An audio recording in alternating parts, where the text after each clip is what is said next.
मोर मुकुट पीतांबर सोहे, गढ़ बैजंती माला। मोर मुकुट पीतांबर सोहे, गढ़ बैजंती माला। बिंद रावण मां धेनु चरावे, बिंद रावण मां धेनु चरावे। मोहन मुरली वाला श्याम मन चाकर राखो। जीव का आनंद यही है। एक बार मुझसे किसी ने प्रश्न किया कि आप कहते हैं कि सुख के साथ दुख आता है, दुख के पीछे कहीं सुख आता है, तो फिर तो जीवन भर सुख और दुख का द्वंद्व चलता रहे, फिर आनंद कब आता है? तो मैंने कहा जब तक जीव कर्म करता है, कर्म का तो परिणाम है, सत्कर्म का परिणाम शुभ है, अनुचित कर्म का परिणाम दुख है। तो कर्म का तो परिणाम है सुख या दुख। जब तक जीव कर्म करता है तब तक सुख या दुख पाता है, और जब गुरु की कृपा से जीव सेवा करता है, सेवा का परिणाम नहीं आता, सेवा का तो प्रसाद मिलता है, और प्रसाद सदा सुखद होता है, प्रसाद सदा आनंदप्रद होता है। सेवा के प्रसाद से आनंद आता है। और आपका मेरा विशुद्ध स्वरूप भी है, मैं सेवक सचराचर रूप राशि भगवंत। तो तुलसी बाबा कह रहे उमा राम स्वभाव जिन जाना, ताही भजन तज भाव न आना। यदि किसी प्रकार से भगवान के स्वभाव से परिचय हो जाए। अच्छा, अब यहां एक प्रश्न है कि भगवान के स्वभाव से परिचय किसका होता है? आपके स्वभाव से कौन परिचित है? आपको बहुत दूर से देखने वाला या आपके निकट रहने वाला? स्वरूप से परिचय हो सकता है दूर से, लेकिन स्वभाव से परिचय पाने के लिए तो निकट रहना पड़ता है। ऐसे ही एक प्रभु का स्वरूप है, एक प्रभु का स्वभाव है, एक भगवान का प्रभाव है, एक भगवान का स्वभाव है। पर महादेव कह रहे हैं, अच्छा ये बात यहां वहां नहीं की जा सकती, क्योंकि कहने वाला कौन है? त्रिभुवन का गुरु है। तुम त्रिभुवन गुरु वेद बखाना। देवाधिदेव महादेव कह रहे हैं उमा राम स्वभाव जिन जाना, ताहि भजन तज भाव न आना। भगवान का स्वभाव जानने के लिए आपको उसके पास जाना पड़ेगा जो प्रभु के निकट रहता हो। स्वरूप का दर्शन तो आप और मैं दूर से कर सकते हैं। श्री कृष्ण कैसे हैं? मोहनी मूरत सावरी सूरत, चंचल नैन बिसार, बसो मोरे नैनन में नंदलाल, नैनन में नंदलाल। पर प्रभु के स्वभाव का परिचय पाने के लिए आपको उसके निकट जाना पड़ेगा जो प्रभु के निकट हो। और भगवान के निकट कौन रहता है? भगवान के निकट, भगवान कहते ना तो लक्ष्मी जी हैं और न कोई और। भगवान के निकट तो केवल भक्त रहता है। भक्त भगवान के निकट है, भगवान भक्त के निकट है। रामचरितमानस में बड़ा सुंदर एक प्रसंग आता है कि जब वनवास काल में जब भगवान ऋषि मुनियों के आश्रमों का दर्शन कर रहे थे, तो भगवान ने एक स्थान पर पूछा ऋषिवर से कि अब इसके आगे बताइए हमारे रहने के लिए कौन सा स्थान उपयुक्त है, हम कहां रहें।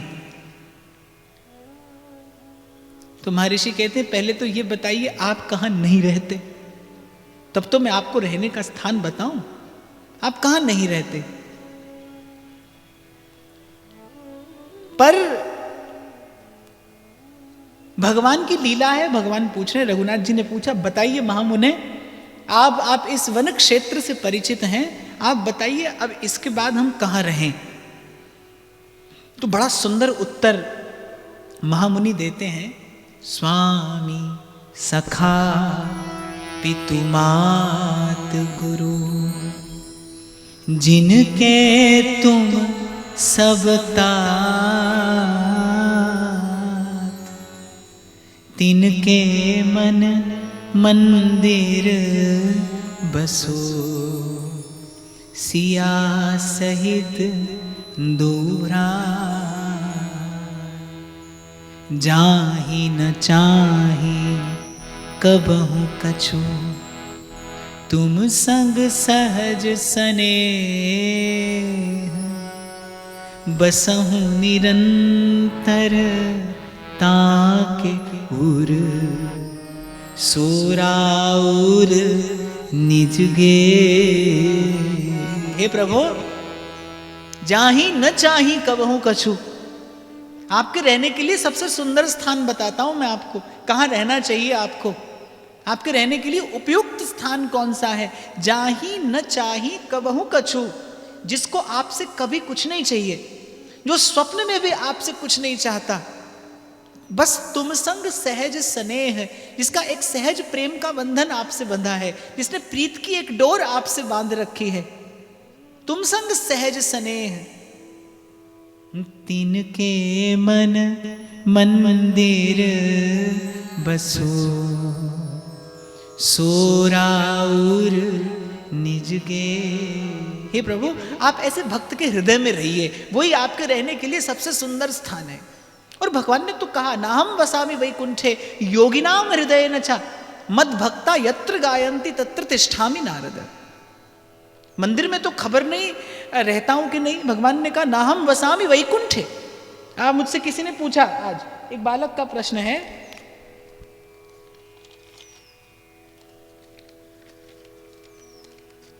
कि मेरे पास बहुत अधिक समय नहीं होता है मंदिर जाने का, और माता पिता कहते हैं कि कभी कभी कि मंदिर जाना चाहिए, और मेरा उत्तर ये होता है कि मंदिर में भगवान नहीं है, वो आपके भीतर है।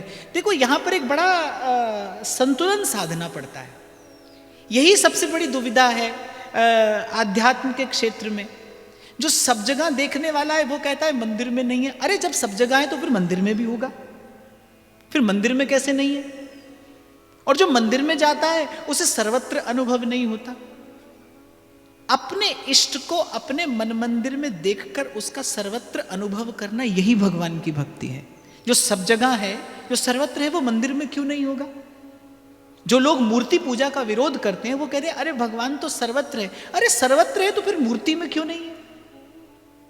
कोई कहता है कि वो तो एक ज्योति है। भाई तुम बहुत दूर से देखते हो तो तुम्हें ज्योति दिखाई पड़ती है, हम गुरु की कृपा से निकट जाकर देखते हैं तो हमें हंसते मुस्कुराते श्री कृष्ण दिखाई पड़ते हैं। तुम भी दो पग आगे चलो, तुमको भी दिखाई पड़ेगा।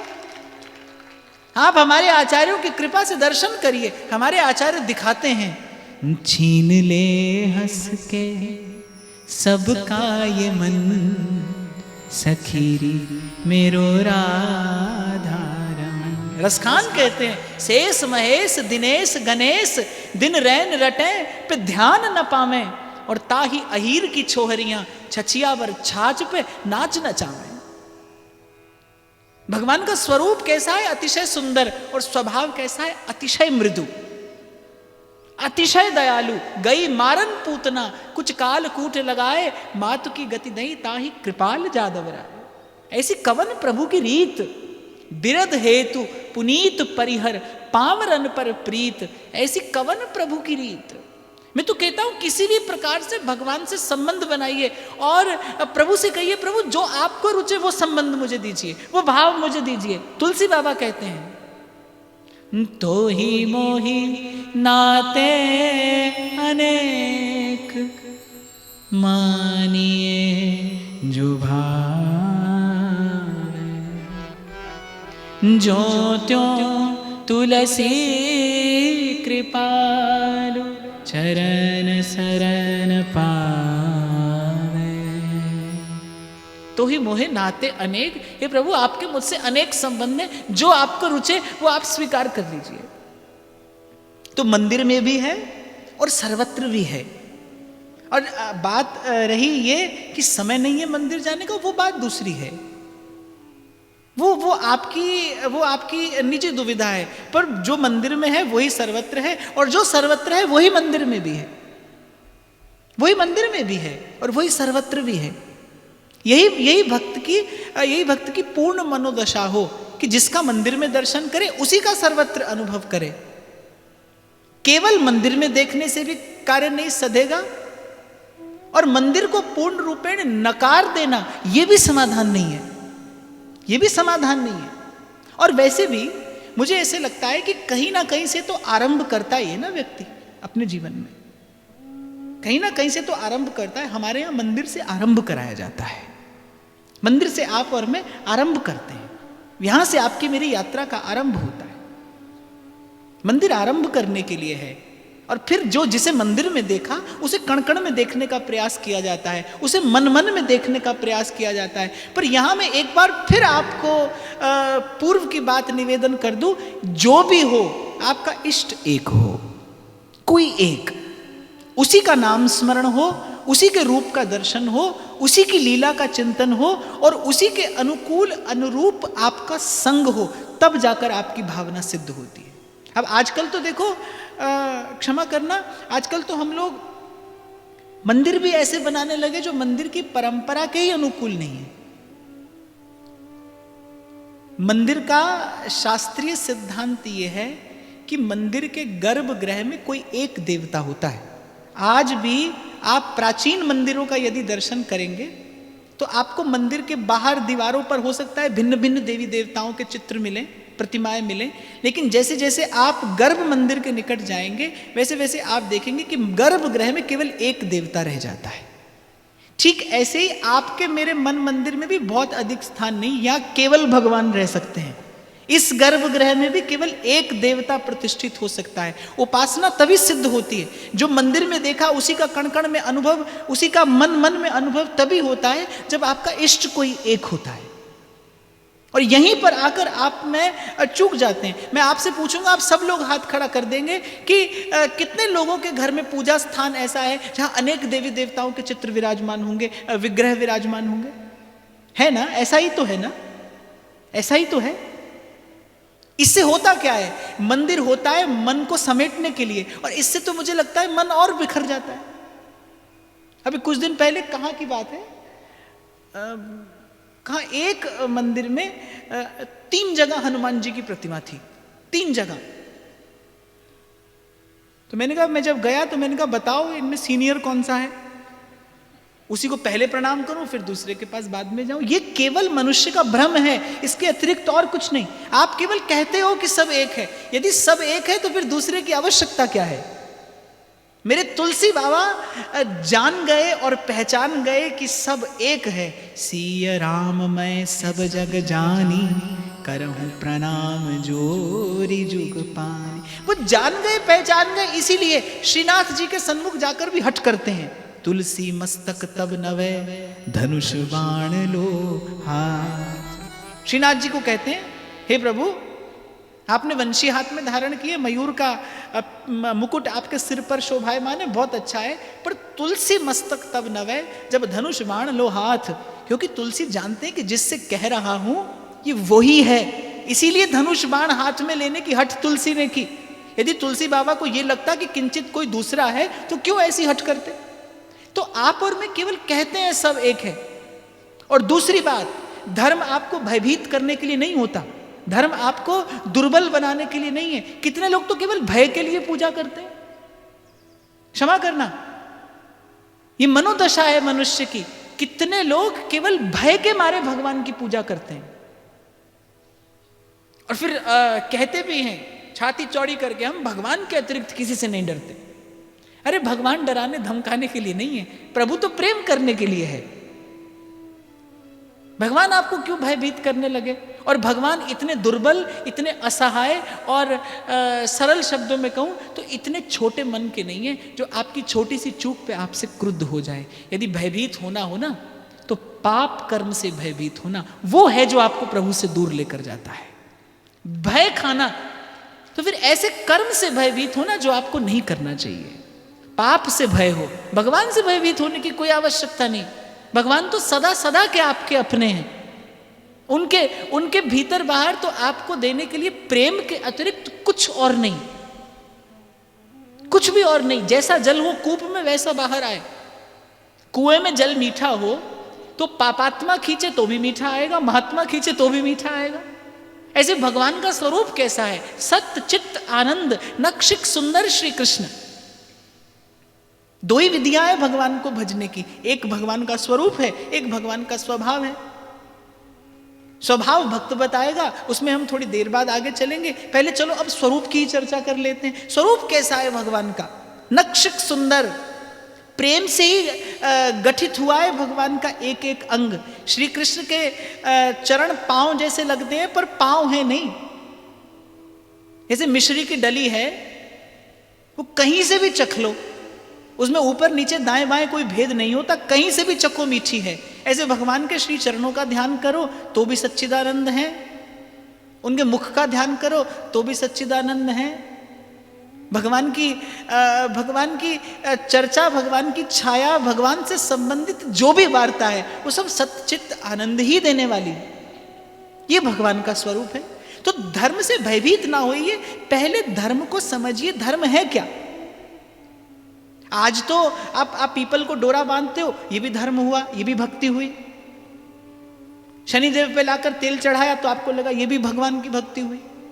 पहले, इसलिए आज मैंने प्रारंभिक बात यही कही कि कथा है क्या, पहले उसको समझने की आवश्यकता है। ऐसे ही धर्म है क्या? परहित सरस धर्म नहीं भाई, परहित धर्म है। उसके अतिरिक्त जो है सब परंपराएं हैं, बनती बिगड़ती रहती हैं। परहित धर्म है। भक्तमाल में एक बड़ा सुंदर प्रसंग आता है। राजस्थान में एक जगह है गागरौनगढ़, वहां के राजा हुए श्री पीपा जी। देवी जी के बड़े अनन्य भक्त थे, अनन्य उपासक थे, और उन्होंने अपनी भक्ति के बल पर देवी को सिद्ध किया। माने जब चाहते थे तब मां उनके प्रश्नों का उत्तर देती थी। भक्तमाल में ये चरित्र अंकित है। तो एक बार क्या हुआ, रात्रि का समय, मध्य रात्रि, उनको एक बड़ा भयंकर स्वप्न हुआ।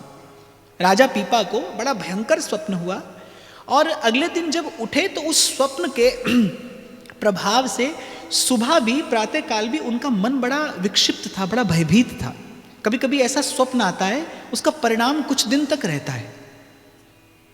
तो राजा ने अपने राजपुरोहित से चर्चा की कि ऐसे ऐसे कल रात्रि मैंने एक बड़ा भयंकर स्वप्न देखा, एक विकराल सी छाया मेरी ओर दौड़ती चली आ रही है और मैं भयभीत होकर भाग रहा हूं, और जाने उस स्वप्न में ऐसा क्या था कि उसके परिणाम से मैं अब तक चिंतित हूं, व्याकुल हूं। तो राजपुरोहित ने कहा कि ऐसा स्वप्न और आप जैसे भक्त राजा को भयभीत कर दे, ये स्वाभाविक नहीं है। तो आपको मां से ही इस प्रश्न का उत्तर लेना चाहिए।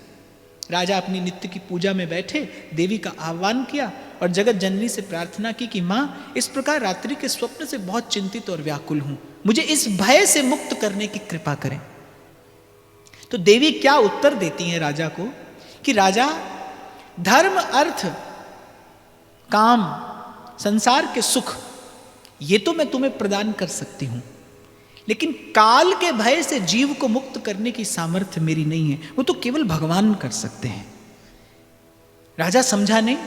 देवी ने कहा, कल जो विकराल आकृति तुमने अपने पीछे दौड़ती देखी वो कोई और नहीं, स्वयं काल था जो तुम्हें ग्रसने के लिए दौड़ रहा है, और क्षमा करना, इस भय से मैं तुम्हें मुक्त नहीं कर सकती। राजा के लिए ये बड़ा आश्चर्यचकित कर देने वाला अनुभव था कि कुछ ऐसा भी है जो मेरा इष्ट, मेरा आराध्य नहीं कर सकता। राजा तो चकित हो गया कि मां, कुछ ऐसा भी है जो आप नहीं कर सकती। आप साक्षात शक्ति हैं, क्या कुछ ऐसा भी है जो आपके वश से बाहर हो? तो देवी जी ने कहा कि हाँ राजा, मैं संसार के भोग प्रदान कर सकती हूँ, मैं स्वर्गीय सुख प्रदान कर सकती हूँ, मैं सदा सदा के लिए तुझे विजयी बना सकती हूँ, मैं तुझे सदा विजयी रहने का वर दे सकती हूँ, पर जीवन और मृत्यु के चक्र से मुक्त करना ये मेरे वश की बात नहीं है। ये तो केवल भगवान और भगवान की भक्ति कर सकती है। भजवे को दोई सुघर कह हरि दास, संतन मत निर्णय कियो श्रुति पुराण इतिहास। अभी कुछ देर पहले मैं आपसे कह रहा था कि दुर्भाग्य आपकी मेरी शास्त्र में श्रद्धा नहीं रही। चलो मान लो अगर आज आपके मेरे पास समय भी ना हो शास्त्र के चिंतन का, तो संतों ने कृपा की है आप पर, मुझ पर। संतन मथ निर्णय कियो श्रुति पुराण इतिहास, वेद पुराण शास्त्र सबका मंथन करके जैसे दधि का मंथन करके सार स्वरूप माखन निकाल दिया जाता है, ऐसे संतों ने भी श्रुति शास्त्र पुराण का मंथन करके आपके मेरे लिए एक सार स्वरूप सिद्धांत निकाल कर दिया। भजवे को दोई सुघर कह हरि दास, कि भजन करने के लिए या तो भगवान या भगवान के भक्त, कह हरि दास। तो राजा ने कहा कि ऐसे इष्ट की क्या उपासना करूं जो मुझे काल के भय से ही मुक्त ना कर सके। जैसे मीरा जी ने कहा ना, ऐसे बरने के बरूं जो जन्मे मर जाए, बर बरिए गोपाल जू मारो चुड़लो अमर है जाए। ऐसे बरने के बरूं, ऐसे पति को क्या बरूं जो अपनी रक्षा न कर सके, काल से मेरी रक्षा क्या करेगा। एक बार ऐसी घटना घटी, मीरा जी नृत्य कर रही थी और मीरा जी तो साधुओं की मंडली के मध्य में हाथ में करताल और पग में घुंघरू बांध कर रिझाती थी अपने गिरधर गोपाल को। तो एक सुंदर सा राजकुमार श्री मीरा जी के रूप पर आसक्त हो गया। अब मीरा जी का रूप अपरूप, और रूप में भगवान की भक्ति की भावना की निर्मलता मिल जाए तो स्वर्ण में सुगंध है। यदि संसार के रूप में भगवत भक्ति की निर्मलता मिल जाए तो फिर सोने में सुगंध जैसा है। तो वो राजकुमार मीरा जी के रूप पर आसक्त हो गया और कहने लगा कि मैं आपसे विवाह करना चाहता हूं। तो मीरा जी मुस्कुराई, कहने लगी कि हाँ, विवाह करने के लिए तो मैं प्रस्तुत हूं, पर मेरी कुछ शर्तें हैं। राजकुमार ने कहा, आप जो कहें मुझे सब स्वीकार है। तो मीरा जी ने कहा कि देखो, जो खिलाऊंगी सो खाना पड़ेगा। उसने कहा स्वीकार है। जो पहनाऊंगी सो पहनना पड़ेगा, यह भी स्वीकार है। और जब मैं सोऊंगी तब तुम्हें जागना पड़ेगा, तुम सो नहीं सकते। राजकुमार ने कहा सो नहीं सकता, यह कैसे संभव है। आप जो पहनाएंगे पहन लूंगा, खिलाएंगे खा लूंगा, पर निद्रा तो आएगी, सोना तो पड़ेगा।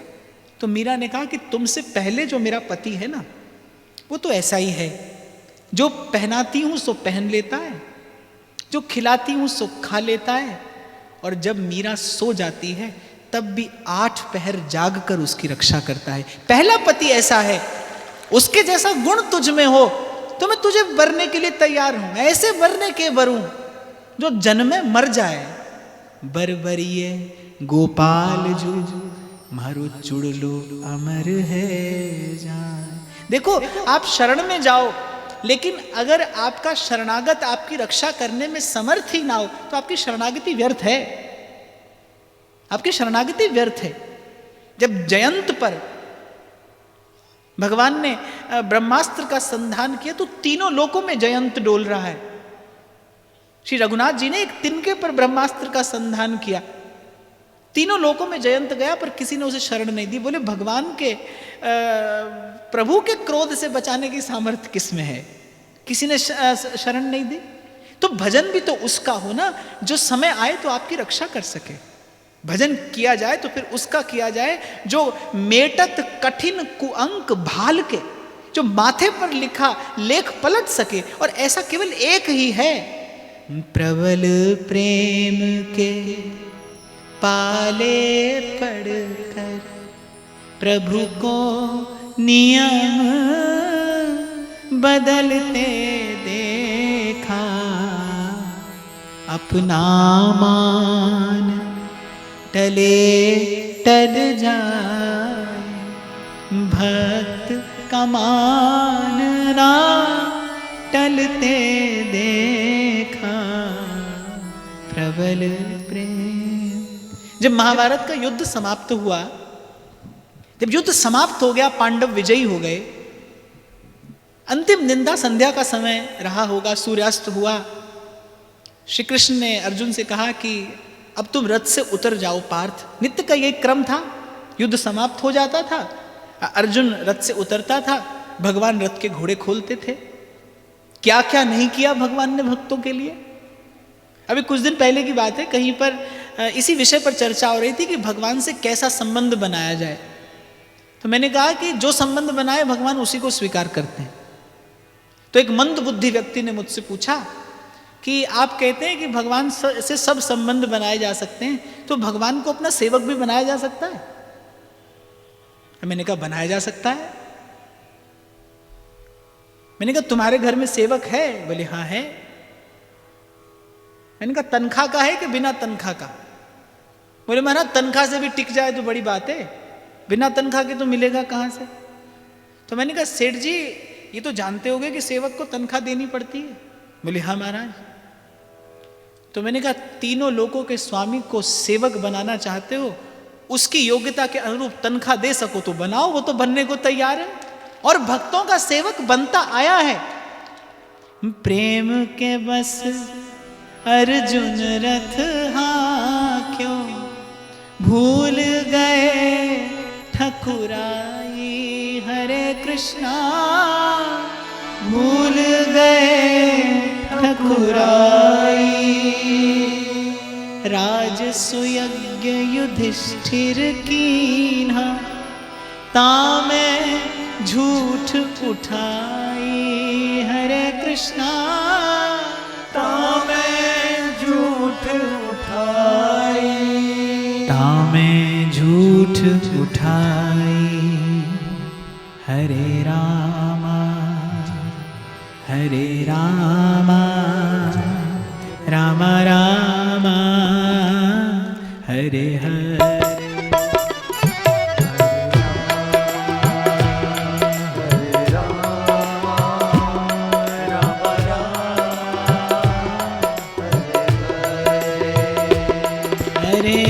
कृष्णा कृष्णा कृष्णा हरे हरे, हरे कृष्णा कृष्णा कृष्णा हरे हरे। हरे राम राम राम हरे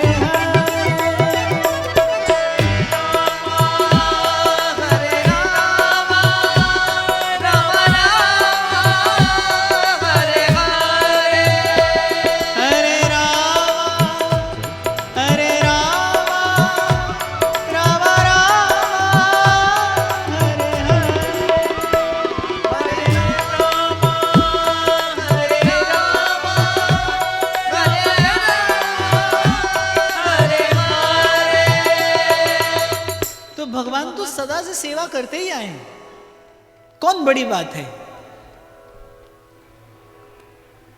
नामदेव की झोपड़ी की छान जब भगवान ने छवाई तो अड़ोसी पड़ोसी कहने लगे इतनी सुंदर, इतना सुंदर छप्पर किसने छवाया रे? तो नामदेव जी ने कहा कि जो छान छाने वाला है, बोले वो मजदूरी में कुछ और लेता है। बोले मजदूरी में धन नहीं मन लेता है, धन देना सरल है मन देना कठिन है। तो नित्य का क्रम था। भगवान ने आज भी अर्जुन से कहा कि पार्थ उतर जाओ। तो अर्जुन कहने लगा प्रभु 18 दिन हो गए आप नित्य प्रति ये क्रम करते हैं, आज तो युद्ध समाप्त हुआ, अब आप मेरे सारथी नहीं हैं, अब तो मैं ही आपका सेवक हूं, आप उतर जाइए, मैं ये अश्व खोलने का कार्य मैं करता हूं। भगवान मुस्कुराए, कहने लगे नहीं नहीं अर्जुन तुम उतरो, उतर जाओ। अर्जुन कहने लगा नहीं प्रभु आज आप पहले उतरिए। तो भगवान ने थोड़े कठोर शब्दों में कहा कि अर्जुन उतरो, ये मेरी आज्ञा है। भगवान की आज्ञा मिली, अर्जुन उतर गए। अर्जुन उतरे, भगवान ने रथ के घोड़े खोल दिए। जैसे ही रथ के घोड़े रथ से बिलग हुए, उस रथ में भयंकर विस्फोट हुआ। अर्जुन भयभीत हो गया, इतना भयंकर स्वर था उस विस्फोट का कि रथ के टुकड़े टुकड़े हो गए। अर्जुन भयभीत हो गया, प्रभु की तरफ मुख करके कहने लगा प्रभु ये क्या लीला, क्या रहस्य है? भगवान ने कहा अर्जुन तुम क्या समझते थे कि तुम अपने बल से विजयी हो रहे थे? जिसने तुम्हें अर्जुन बनाया वो द्रोणाचार्य सामने खड़े थे, परशुराम के शिष्य महामहिम भीष्म तुम्हारे सामने थे, सूर्यपुत्र कर्ण से तुम्हारा युद्ध हो रहा था। ऐसे ऐसे योद्धा तुम पर अनेकों अनेक दिव्यास्त्र प्रयोग करते थे। अर्जुन तुम्हें अनुभव नहीं हुआ, पर आज तुमसे इस सत्य का उद्घाटन किए देता हूं। तुम समझ रहे थे कि तुम तुम उन बाणों का उत्तर देकर विजय प्राप्त कर रहे हो, पर अर्जुन उनमें से बहुत कुछ तो ऐसा था जो तुम तक पहुंचा ही नहीं। तुम्हारे सामने कोई बैठा था, केवल उसी को स्पर्श करके लौट जाता था, तुम तक पहुंच ही नहीं पाया। उसमें से बहुत कुछ ऐसा इसने तुम्हें छुआ भी नहीं, क्योंकि तुम्हारे सन्मुख कोई था। तो शरण्य ऐसा हो जो समर्थ हो, जो समय पड़ने पर रक्षा कर सके। किसने की रक्षा? द्रौपदी की। कौन कौन बैठा था उस सभा में? द्रोणाचार्य, कृपाचार्य, भीष्म, धृतराष्ट्र, धर्मराज युधिष्ठिर, पवन पुत्र भीम, गांडीवधारी अर्जुन, नकुल, सहदेव। उस सभा में कौन कौन बैठा था? जिस सभा में द्रौपदी का ऐसा भयंकर अपमान हुआ, आखिर कौन आया जिसने रक्षा की? कहे नानक इह विपत्ति में एक टेक रघुनाथ, जैसी लाज द्रौपदी की राखी, होन न दीनी उघारी। खैचत खैचत दो भुज थाके, खैचत खैचत दो भुज थाके, दुशासन गयो हरि रे, चीर बढ़ायो राय। अब की टेक हमारी रे, लाज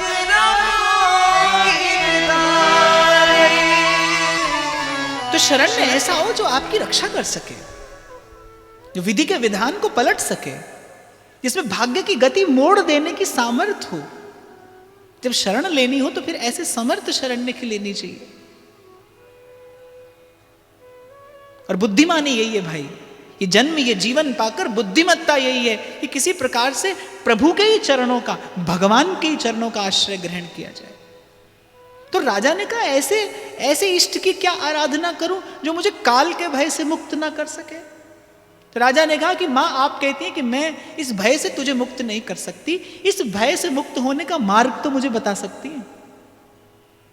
तब मां ने कहा मार्ग तुझे बता सकती हूं। इस समय काशी में वैष्णवाचार्य श्री रामानंदाचार्य भगवान विराजमान हैं, जाओ उनकी शरण ग्रहण करो, उनसे वैष्णव मंत्र ग्रहण करो, माथे पर वैष्णव तिलक धारण करो, कान में हरि का नाम श्रवण करो। केवल हरि का नाम ही है, केवल भगवान नाम ही है जो जीव को काल के भय से मुक्त कर सकता है। केवल भगवान की भक्ति ही है जो जीव की अंतर आत्मा को प्रभु के अनुकूल कर सकती है, जो जीव और जीवन दोनों को भगवान के योग्य बना सकती है। केवल भगवान की भक्ति है। ये तो इतिहास अंकित है। इसलिए यहाँ पर ये प्रसंग किसी को छोटा बड़ा बताने के उद्देश्य से नहीं है। सत्ता तो सभी में भगवान की कार्य कर रही है, भगवान के अतिरिक्त दूसरा कौन है?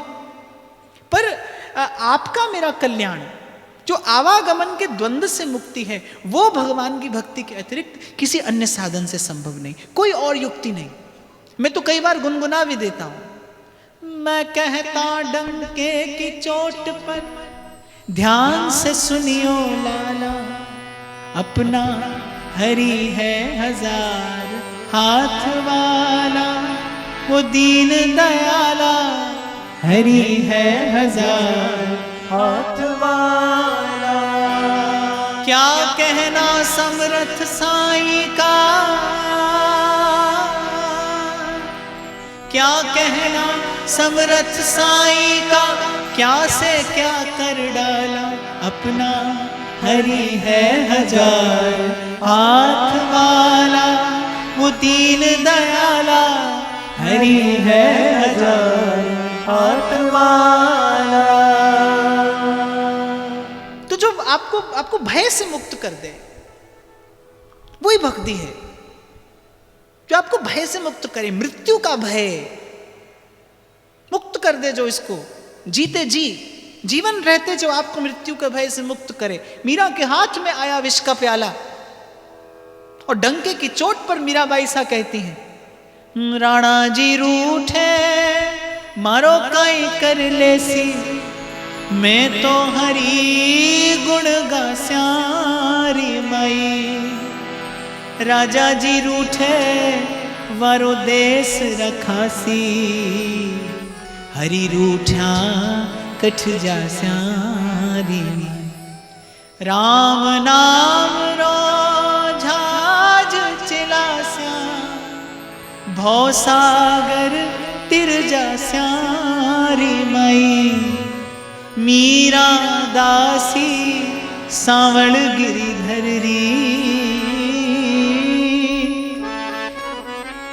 मीरा दासी सांवल गिरिधर री मैं तो चरण कमल लिपटा स्या।